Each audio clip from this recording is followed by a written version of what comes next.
Bismillahirrahmanirrahim. Alhamdulillah. Wassalatu wassalam ala Rasulillah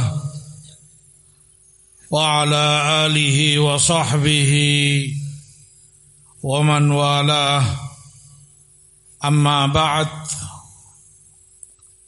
Ikhwati fillah, rahimani wa rahimakumullah. Merupakan salah satu kenikmatan besar yang Allah berikan kepada hambanya ketika seorang hamba diberi taufik, dimudahkan, diberi kesungguhan dan semangat untuk terus belajar dan mendalami ilmu agamanya. Wa man yuridillah bihi khairan yufaqihu fid din. Sebagaimana dalam hadis ma'ruf, barang siapa yang Allah inginkan baginya kebaikan, akan Allah jadikan dia faqih, berilmu, faham tentang agamanya. Di saat zaman banyak fitnah padanya, di saat banyak syubhat dan syahwat menggoda, di saat kamu dapati banyak orang tua ataupun muda, laki maupun wanita, tersibukkan dengan hal-hal yang tidak ada manfaat bagi dunia apalagi akhirat mereka.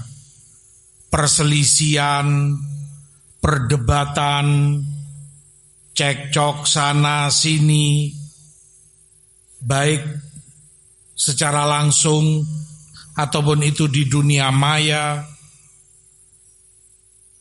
Hal yang hanya menambah kerasnya hati.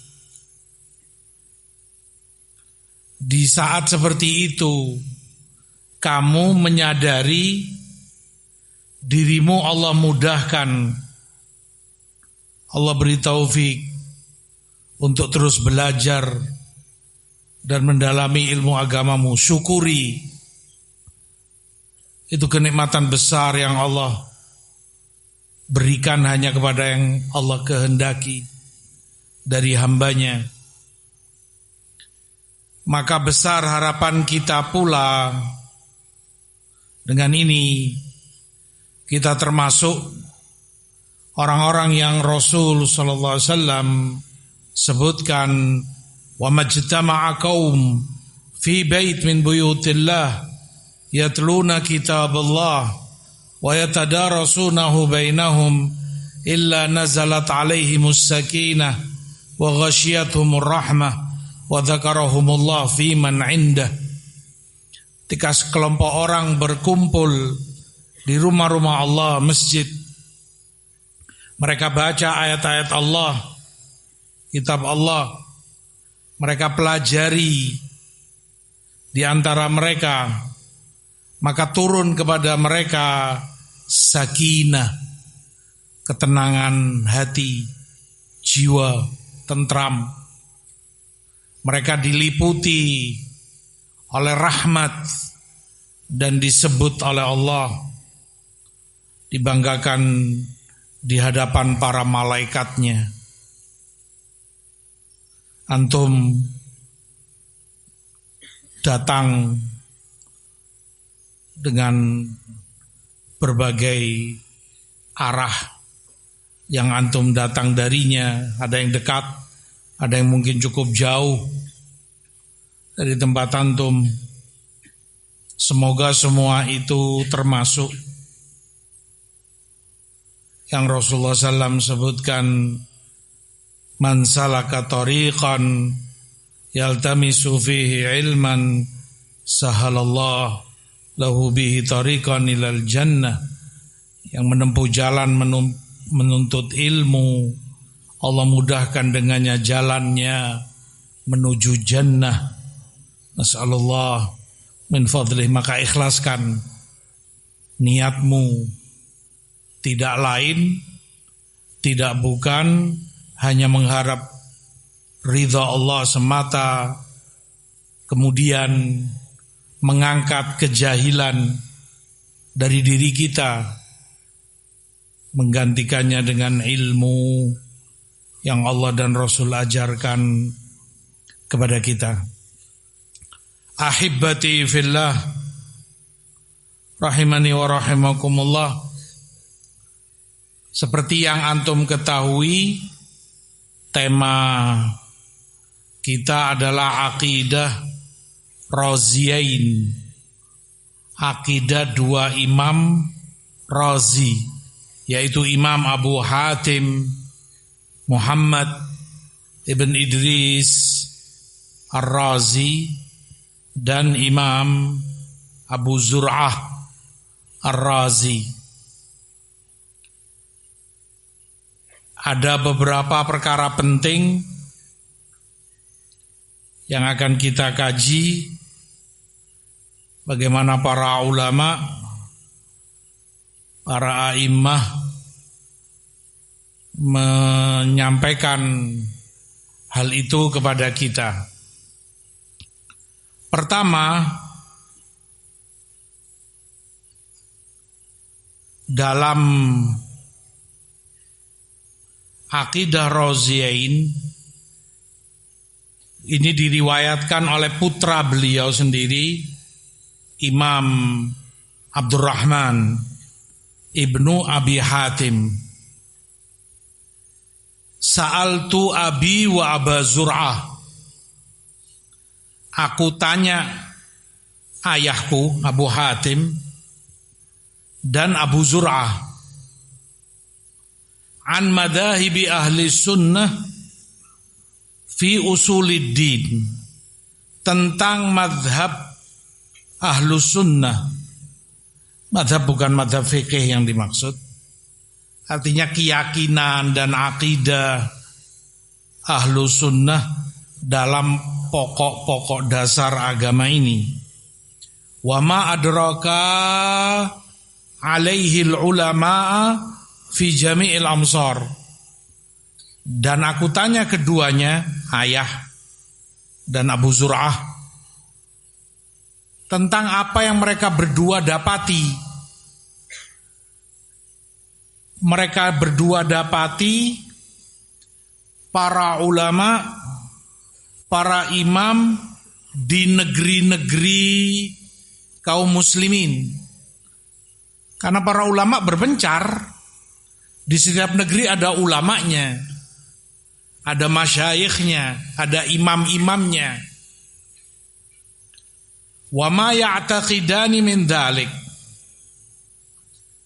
Apa yang mereka yakini, akidah mereka, yang mereka pelajari, mereka ambil dari para ulama-ulama, imam-imam di negeri-negeri itu.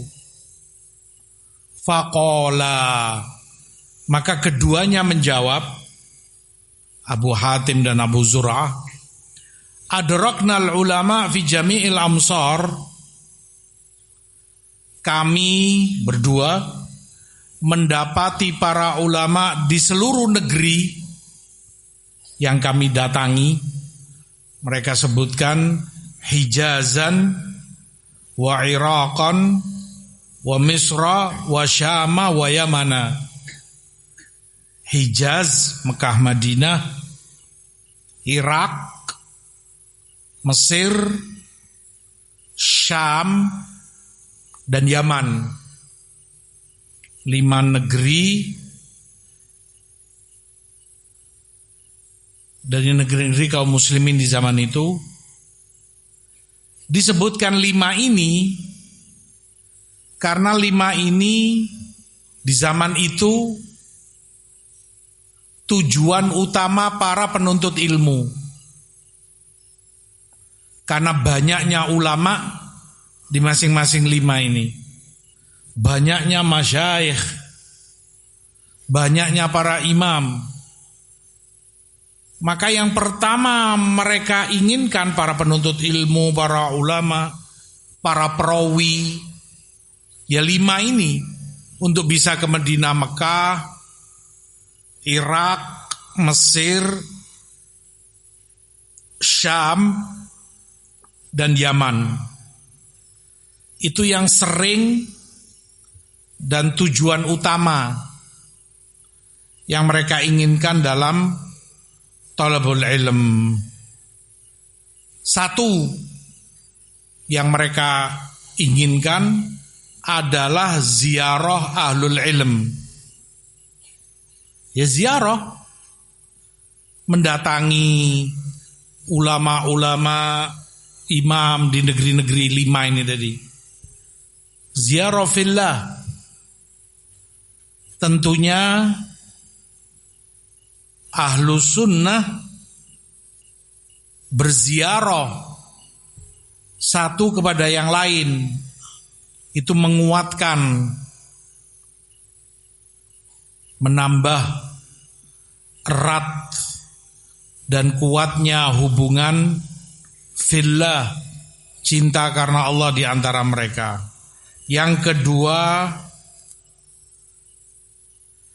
belajar dan mengambil ilmu dari para ulama a'immah di negeri-negeri itu, sehingga bertambah perbendaharaan ilmu yang ada pada mereka, yang semula belum tahu, semula belum dengar, akan dia dapati dengan mendatangi negeri-negeri tadi. Yang ketiga,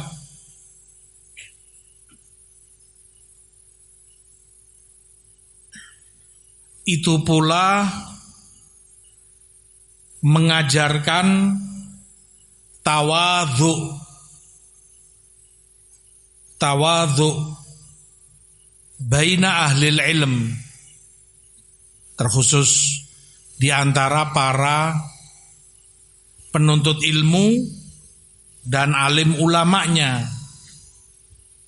Karena dengan itu si alim duduk bersama muridnya, orang-orang yang belajar dan menuntut ilmu darinya, mengambil riwayat, mengambil ilmu dari dia. Dia tidak merasa canggung, tidak merasa gengsi untuk duduk bersama mereka, atau bahkan itu dengan orang-orang yang selevel dengan mereka keilmuannya, mudzakarah, saling mengingatkan atau saling menambah apa yang tidak dimiliki oleh yang lain, atau bahkan kepada yang lebih alim dari dia, sehingga dia pun bertambah ilmunya sesuatu yang mungkin belum pernah dia dapati. Makanya dalam kaidah disebutkan al-ilm rahimun baina ahli. Ilmu itu rahmat di antara orang-orangnya, orang yang berilmu. Selain rahmat, kasih sayang, juga menyambung, layaknya kalau kamu dengan keluargamu. Kamu ke sana, itu kakak kamu. Kamu ke kota sana, itu pamanmu. Silaturahmi. Ke sana, itu bibikmu. Kalau itu nasab, ini ilmu yang menyambungkan. Kamu ketemu dengan fulan, alim fulan di kota sana, di negeri sana. Kamu belajar atau mengajar di sana. Yang mengikat dan menyambung kalian adalah ilmu. Fal ilm rahim baina ahlihi. Demikian ilmu itu rahmat bagi orang-orangnya. Baik. Dalam pernyataan Abu Hatim dan Abu Zur'ah ada beberapa perkara yang penting untuk kita perhatikan. Yang pertama, sekilas kita mesti tahu biografi mereka berdua. Adapun Abu Hatim Ar-Razi, beliau adalah Imam Muhammad Ibnu Idris, Ibnu Mundir, Ibnu Dawud, Ibnu Mihran, Al-Imam Al-Hafidh. Disebutkan min buhuril ilm, termasuk dari lautan ilmu, ya, karena luasnya dan banyaknya ilmu yang ada pada beliau.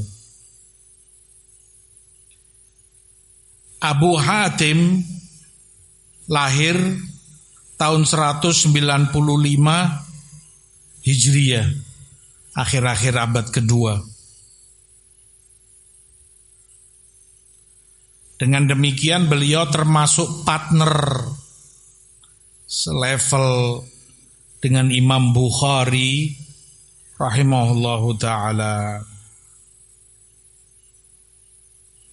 Kata Khatib Al-Baghdadi, ahad a'immatil huffadil asbat. Abu Hatim salah satu dari imam-imam hafidh besar, asbat yang sangat sabit, sangat thiqah, sangat kuat. Dipuji oleh para imam juga, yang memuji juga para imam besar seperti Khatib Al-Baghdadi rahimahullah. Begitu pula dipuji oleh Al-Khalili rahimahullah, kana aliman bi ikhtilafis sahabah wa fiqh tabi'in wa man ba'dahum. Abu Hatim menguasai, tahu perselisihan para sahabat Nabi dalam banyak hukum, masalah fikih. Begitu pula tahu, menguasai fikih para imam-imam tabi'in dan para imam setelah mereka. Kata Imam Ali ibn Ibrahim Al-Qattan, ma ra'ait mithal Abi Hatim, aku enggak pernah melihat seperti Abu Hatim, seorang imam ulama besar. Enggak pernah aku menjumpai seperti beliau.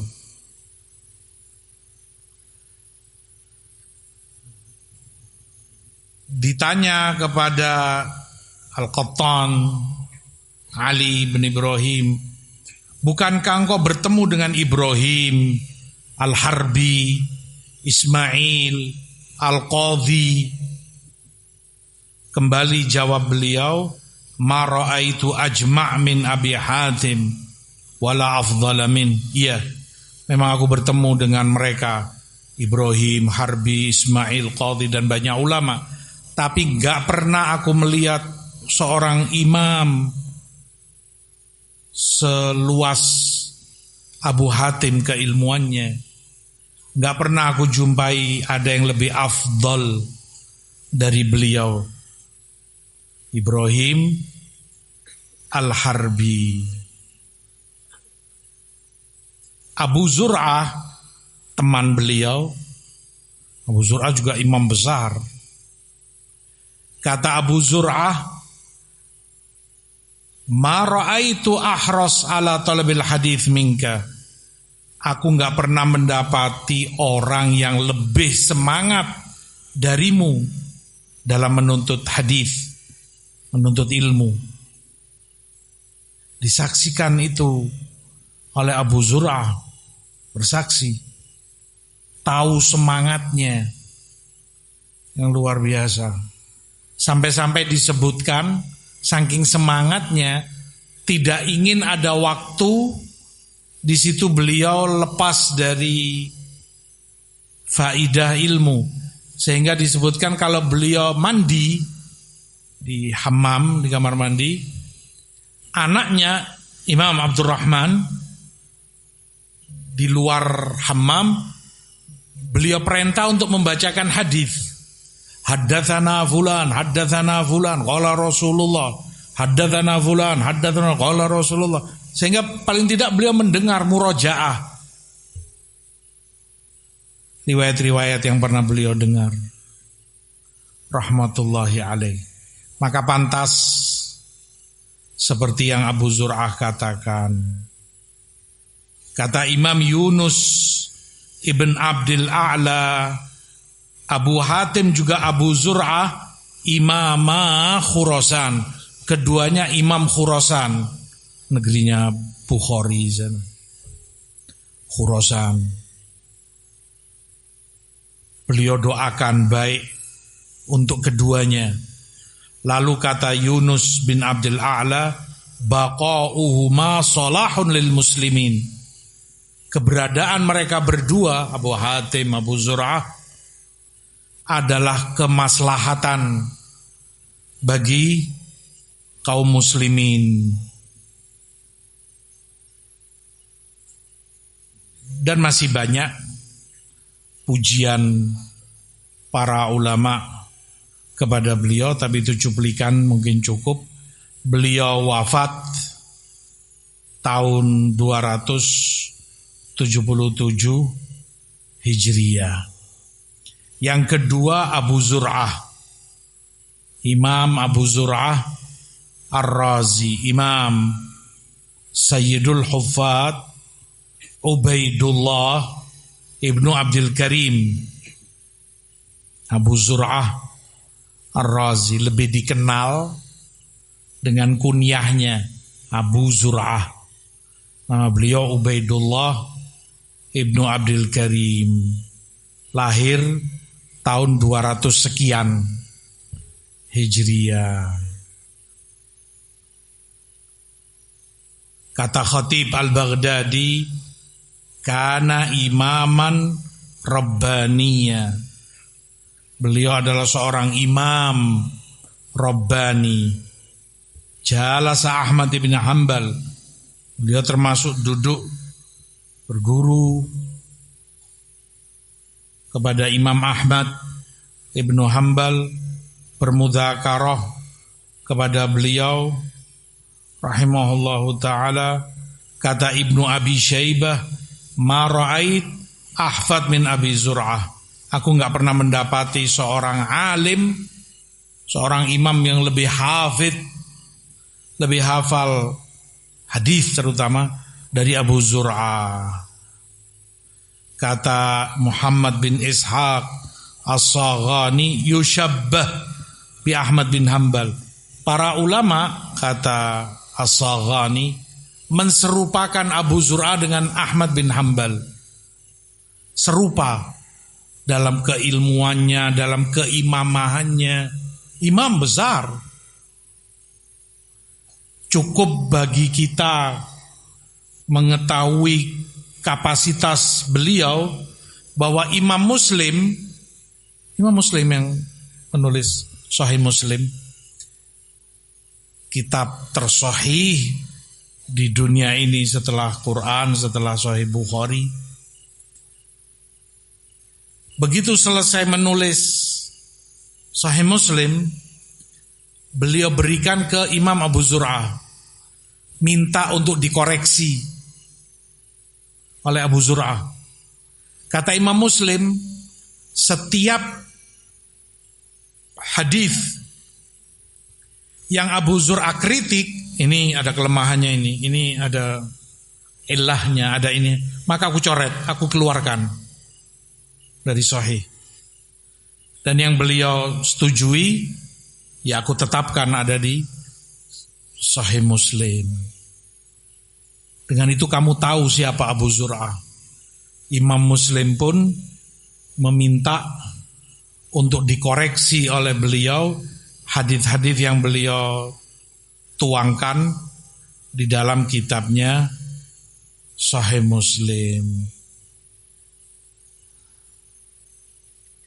Sampai-sampai kata Imam Ishaq Ibn Rohuya ini gurunya Bukhari.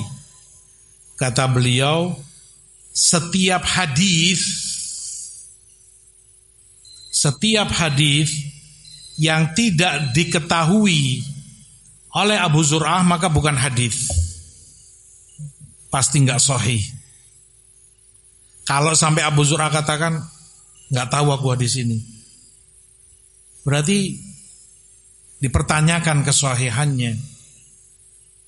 Rujukan di kalangan para ulama-ulama besar dan para a'imah di zamannya. Abu Zur'ah, beliau wafat tahun 264 Hijriah. Itu sekilas tentang siapa Abu Zur'ah dan Abu Hatim. Jadi kita nukilkan ucapan dan pujian para imam, para ulama Islam kepada mereka berdua. Berarti ini bukan orang biasa, bukan ulama biasa, bahkan imam besar, ulama besar di umat ini. Karenanya mereka ditanya oleh Abdurrahman, putra dari Abu Hatim, apa akidah kalian berdua? Keyakinan kalian apa? Dan apa pula yang kalian dapati, kalian pelajari di negeri-negeri yang kalian datangi, 5 negeri tadi?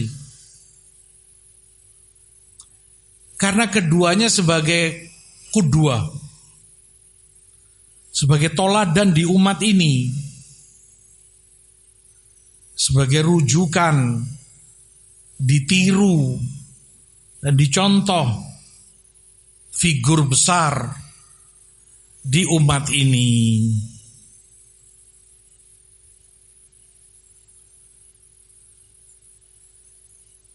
Karenanya akidahnya dinisbatkan kepada mereka, akidah Raziyain, akidah 2 imam Razi ini, Abu Hatim Razi, Abu Zur'ah Razi. Yang semacam itu ada dari beberapa imam-imam besar Ahlus Sunnah, seperti akidah Imam Abdul Ghani Al-Maqdisi rahimahullah. Ini akidahnya Imam Abdul Ghani. Abdul Ghani Maqdisi juga imam besar yang antum pelajari itu, Umdatul Ahkam, kitabnya yang ma'ruf. Ada juga akidah Imam Abu Bakar Al-Ismaili, imam besar. Wajar, dan memang demikian, akidah dinisbatkan kepada mereka bukan berarti itu akidah dia sendiri. Ya, dia juga ambil itu dari para imam dan para ulama sebelumnya, tapi dinisbatkan kepadanya karena tadi ini figur imam, toladan di umat, orang besar. Tadi antum sudah dengar bagaimana komentar dan pujian ulama-ulama kepada keduanya. Begitu pula yang semisalnya tadi Abdul Ghani, Abu Bakar Ismaili, Al-Muzani, dan yang semisal mereka. Ini satu pelajaran penting, sangat penting bahkan, yaitu yang kita jadikan toladan, yang umat ini jadikan figur uswah, dicontoh dan diikuti dan dibanggakan Oh, ini ajaran Imam Ahmad bin Hambal, ini ajaran Abu Zur'ah, ini akidahnya Abu Hatim, ini akidahnya fulan. Itu ketika orang mencapai derajat imamah, tingkat dan level keilmuan yang sangat tinggi, dijadikan toladan. Tadi sampai akidahnya pun nama akidah itu dinisbatkan kepadanya, kepada namanya, karena nama besar. Tidak seperti orang-orang belakangan. Ahdath yang masih muda belia, ya Allah, baru juga belajar istilahnya alif ba ta di dalam ilmu, masih terlalu jauh derajat imam itu bagi dia. Dia penuntut ilmu, baru ngaji, baru belajar ini itu, sudah dieluh-eluhkan setinggi langit. Fulan, Masya Allah, fulan. Namanya membumbung tinggi, dikarbit luar biasa. Anak muda kemarin sore, kalau orang awam bilang masih bau kencur, tapi namanya diangkat-angkat sedemikian rupa. Fitnah bagi dia bahkan. Fitnah bagi dia sendiri. Miskin. Kasihan. Ini merasa besar kepalanya. Oh, fulan ini muridnya fulan, wa fulan, punya sanad, punya ini, punya ijazah, punya ke fulan dan alan, gurunya adalah ini itu. Profil dan biografi dia ditulis seakan dia seorang imam besar. Ya akhi, tawadhu' lillah, tawadhu'lah. Belum saatnya kamu ke posisi itu. Itu posisi ulama-ulama besar, layak dibegitukan. Beliau adalah fulan, biografinya disebutkan, belajar ke fulan wa alan, muridnya fulan wa alan, kitabnya ini itu. Tadi ketika itu menjadi figur contoh bagi umat, dia mencapai tingkatan itu, jadi toladan bagi umatnya.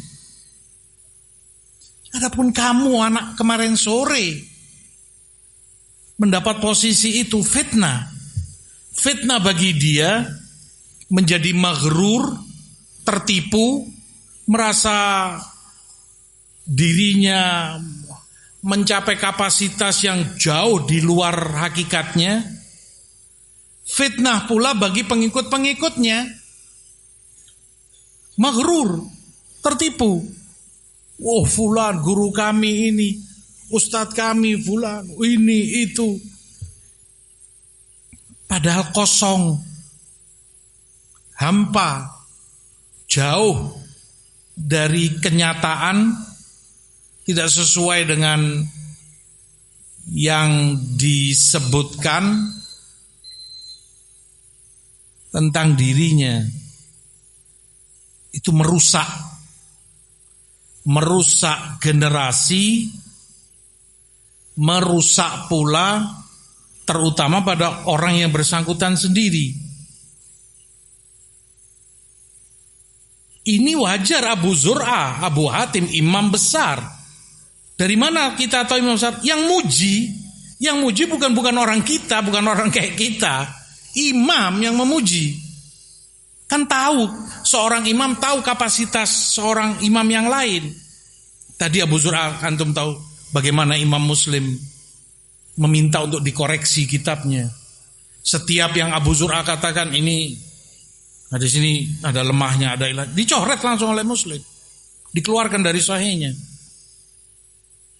Seperti itu keilmuannya. Bagaimana Khalili, bagaimana fulan. Tapi sekarang fulan, anak kemarin sore ini, siapa yang muji dia?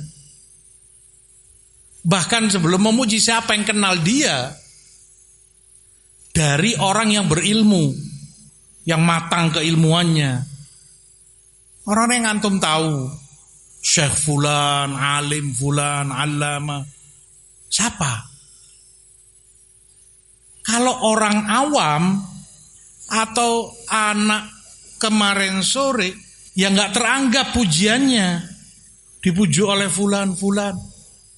Lebih-lebih lagi dipuji, disenangi oleh orang-orang yang kurang akal dan kurang agamanya. Para wanita gampang sekali tertipu. Fulan, wah, Masya Allah. Antum tahu perempuan, akalnya kurang, agamanya kurang, gampang sekali tertipu. Ibrah ya ikhwan, pelajaran penting. Antum tahu kisah Juhaiman Al-Utaibi yang kudeta di Masjidil Haram tahun akhir-akhir 70-an kira-kira. Dia sebelum mengkudeta Masjidil Haram dan membunuh banyak orang, ya untuk mendapat simpati dan pendukung dari sana sini, salah satu dari anggotanya diangkat dan disebut-sebut inilah Imam Mahdi yang ditunggu-tunggu oleh umat, yang dijanjikan oleh Rasul SAW. Mahdi, maka kalian wajib baiat kepadanya. Anak muda, udah dianggap sebagai Mahdi muntadhar. Fitnah di zaman itu. Ya orang yang jahil dan kurang ilmunya gampang tertipu, terbawa. Mahdi ini harus dibaiat, kita ikuti. Syahid salah satu yang mereka sebutkan menguatkan bagi mereka pengakuan dusta ini. Pengakuan dusta ini seorang wanita. Dia katakan, iya, aku yakin ini Mahdi. Bagaimana kok bisa dia yakin? Aku sampai mimpi bertemu dengan beliau dan melakukan layaknya suami istri dengannya. Maka aku baiat kepada beliau. Perempuan, subhanallah. Asyahid, poin pertama. Ini sengaja kita bacakan ini tadi supaya kita sadar dan tahu. Ini disebut akidah Roziyain karena mereka imam besar, bahkan ulama besar, toladan dan rujukan umat ini. Makanya Imam Abdurrahman anak Abu Hatim tanya untuk mengambil dan mempelajari akidah dari keduanya, karena keduanya juga belajar dan mengambil dari negeri-negeri kaum muslimin yang mereka datangi. Tidak seperti akhir zaman fitnah ketika seseorang tertipu pada dirinya, menganggap diri dia entah sampai di tingkatan mana, dieluluhkan setinggi itu, padahal masih jauh dari kenyataannya. Fitnah. Ilmu aja banyak belum dia ketahui. Nasallallahu al-afiyah wassalamah. Maka penting bagi penuntut ilmu untuk tawadhu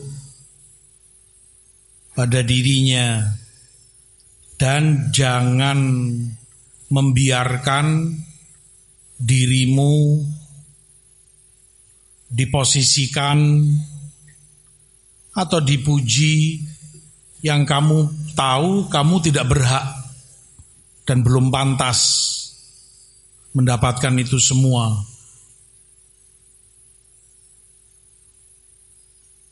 Syekh Ibn Utsaimin rahimahullah, padahal beliau ulama besar, imam di zaman ini, sering, Anda bisa lihat di YouTube, di ini, kadang dipuji oleh MC atau yang membawakan acara, yang ya, pujian itu mungkin ya kita melihatnya pantas beliau mendapati itu pujian yang disampaikan, tapi dari tawaduknya beliau, aku nggak ridho, ganti kalimatmu, jangan kamu katakan begini, Syekh antum berhak ini, enggak, aku nggak ridho.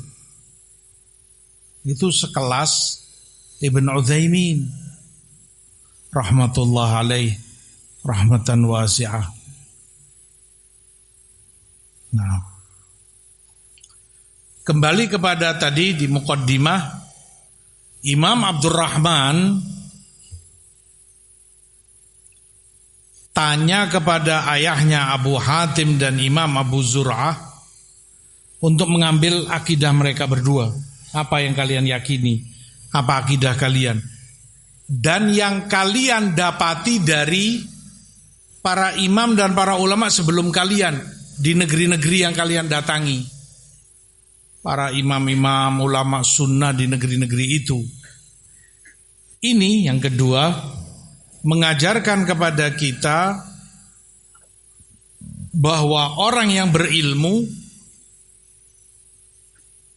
mengikut dan mengambil dari orang yang berilmu sebelumnya, dari para ulama dan para imam yang sebelum dia. Allah sebutkan dalam ayat, waja'alna lil muttaqina imama. Ya Allah, jadikan kami imam, panutan dalam kebaikan bagi orang-orang yang bertakwa. Sampaikan kami ke derajat itu, dijadikan imam bagi orang-orang yang bertakwa, menjadi qudwah, toladan bagi orang-orang yang bertakwa, toladan baik dalam tutur katanya diikuti, ditiru, diambil, toladan dalam sikap dan perbuatannya, orang merasa tenang,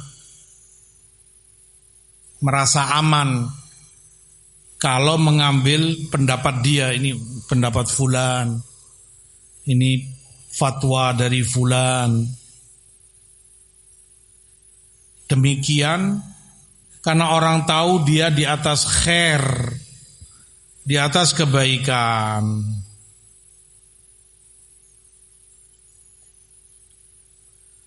Di dalam ayat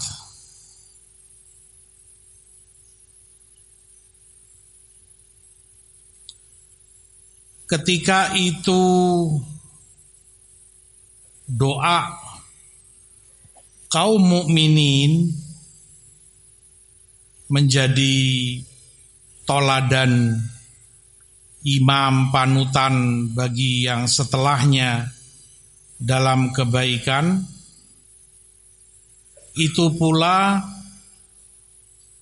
yang Allah sebutkan dalam ayat lain, ulaikal ladzina hadallah. Mereka itu orang-orang yang Allah beri hidayah. Fabihudahu muqtadih. Maka dengan hidayah mereka bertoladanlah kepada mereka.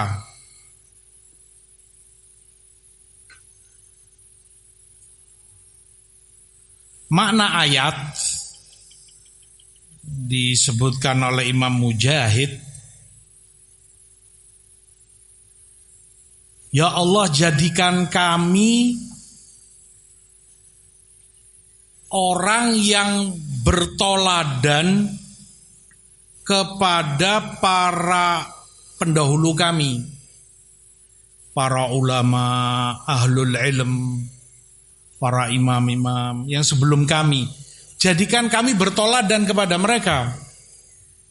Mengambil ilmu mereka, meniru, mengambil akidahnya, akhlaknya, agamanya semua.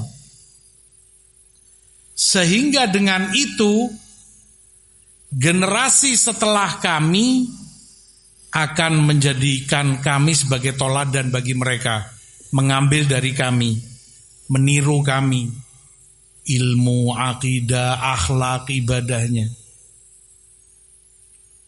Itu yang dimaksud kata Imam Mujahid. Jadikan kami bertoladan kepada yang sebelum kami, agar yang setelah kami pula bertoladan kepada kami, karena tahu kami pun mengambil dari yang sebelum kami, para ulama dan a'immah. Itu pula yang dikatakan oleh Imam Qatadah Ibn Di'amah Sadusi rahimahullah, imaman wa ja'alna lil muttaqina imama, maknanya jadikan kami ini pemimpin bagi muttaqin, bagi mukminin dalam kebaikan,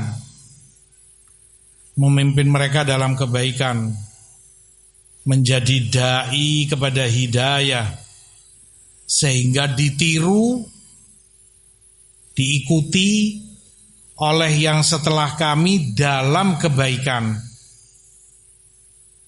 diikuti dalam kebaikan. Maka tidak akan seseorang menjadi toladan, menjadi qudwah, menjadi imam, ditiru dan ditoladani oleh generasi yang setelahnya, kecuali kalau dia pun melakukan hal yang sama, bertoladan kepada yang di atasnya, para imam dan ulama yang sebelumnya. Jadi kamu bukan pendatang baru, kamu bukan orang satu-satunya, kamu ditiru,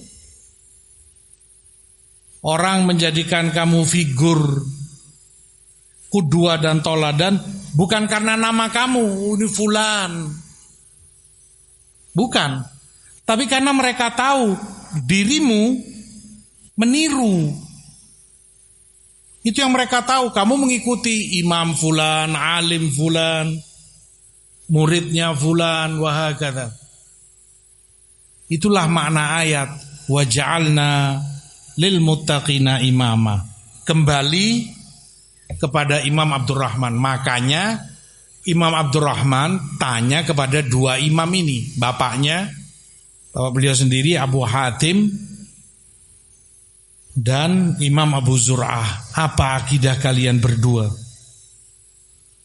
Beliau ambil, apa yang kalian dapati para ulama, karena dua ini juga tidak mengada-ngada, Imam Abu Hatim dan Abu Zur'ah.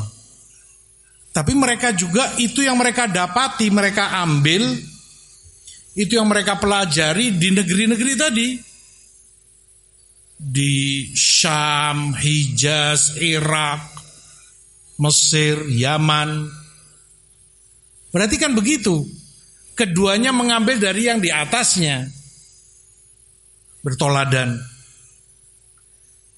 Sampai keduanya jadi imam besar, jadi toladan. Sekarang giliran mereka yang jadi rujukan, diambil ilmunya oleh Abdurrahman, dan itu yang diwariskan kepada kita dalam kitab ini, Aqidah dua Imam Razi. Maka dengan itu kita tahu ini akidah bukan akidah Abu Hatim dan Abu Zur'ah sendiri, Tapi memang itu yang mereka pelajari, itu yang mereka dapati dari para imam-imam salaf, para ulama-ulama sunnah yang sebelum mereka. Sehingga nyambung keilmuan itu, akidah itu, sampai ke para sahabat Rasul, sampai ke Rasulullah Sallallahu Alaihi Wasallam. Yang ketiga, ini juga mengajarkan kepada kita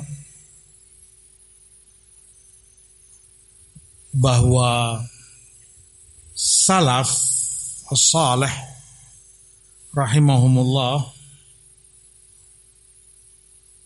mereka berpegang teguh dengan wahyu yang mereka pegangi, yang mereka yakini itu dari ajaran Allah dan Rasul-Nya. Karenanya tidak ada perselisihan di antara mereka, sepakat. Dalam keadaan negeri mereka berjauhan, satu di Yaman, satu di Syam, satu di Mesir sana, satu di Mekah Madinah, satu di Irak sana, Basra, Kufa dan seterusnya. Tapi akidahnya sama. Yang diambil oleh Abu Zur'ah dan Abu Hatim di negeri-negeri ini sama. Padahal negerinya berjauhan. Karena memang sumbernya sama. Sumbernya satu. Tidak ada perbedaan di antara mereka. Akidah mereka satu. Iman mereka satu. Tidak seperti kelompok-kelompok sesat yang lain. Bahkan itu di satu negeri sudah centang perenang perselisihan dan perbedaan antara mereka. Bahkan jangankan di satu negeri, di satu sekte, satu firqah yang sesat seperti disebutkan tentang Mu'tazilah. Bahkan itu di antara anak dan bapak, antara Abu Ali Al-Jubba'i dengan Abu Hashim atau Abu Hisham Al-Jubba'i. Anak dan bapak, dan pengikutnya tajam sekali perselisihannya. Pisah ini, dua kelompok pecah yang berbeda, sama-sama Mu'tazilah. Tidak demikian dengan salaf. Itu dari sisi negeri, tempat yang berjauhan. Dari sisi waktu, dari waktu ke waktu, akidah ini yang diyakini, dipelajari dan diajarkan oleh Abu Zur'ah, oleh Abu Hatim adalah akidah yang sama yang diajarkan oleh para sahabat, para tabi'in, para sahabat Rasulullah SAW. Pada zamannya jauh berbeda, 100, 200, 300 tahun sebelum mereka. Waktu, zaman dan tempat tidak membuat akidah salaf berubah. Tetap saja menunjukkan kepada kamu itu yang hak. Tidak ada perselisihan, tidak ada perpecahan di antara mereka. Sesuatu yang batil nggak akan bertahan lama. Tergerus oleh waktu. Nggak mungkin bertahan lama. Makanya ulama sebutkan salah satu tanda kebenaran, kejujuran Rasulullah SAW dalam kenabiannya adalah bertahannya beliau sampai hari ini. Semakin banyak saja umatnya. Kamu lihat yang lain-lain, pendusta-pendusta yang mengaku nabi, mana? Nggak langgeng, nggak bisa lama. Muncul Musailamah al-Kadzdzab, selesai di zaman itu, mati selesai sudah. Mukhtar bin Abi Ubaid, fulan, nggak bisa lama. Dan tidak akan Allah biarkan untuk lama, berkepanjangan, pengikutnya semakin banyak. Nggak akan ada. Karena itu batil, dibangun di atas batil. Tidak demikian dengan yang hak. Maka kembali lagi kepada pernyataan Imam Abdurrahman atau pertanyaan beliau kepada ayahnya Abu Hatim dan Imam Abu Zur'ah tentang akidah salaf, akidah sunnah yang mereka berdua juga pelajari. Mereka berdua ambil dari para imam dan para ulama sebelum mereka di negeri-negeri kaum muslimin yang mereka datangi. Lanjutannya insyaallah untuk sesi berikutnya. Wallahu ta'ala alam. Wa sallallahu ala nabiyina Muhammad. Walhamdulillahi rabbil alamin.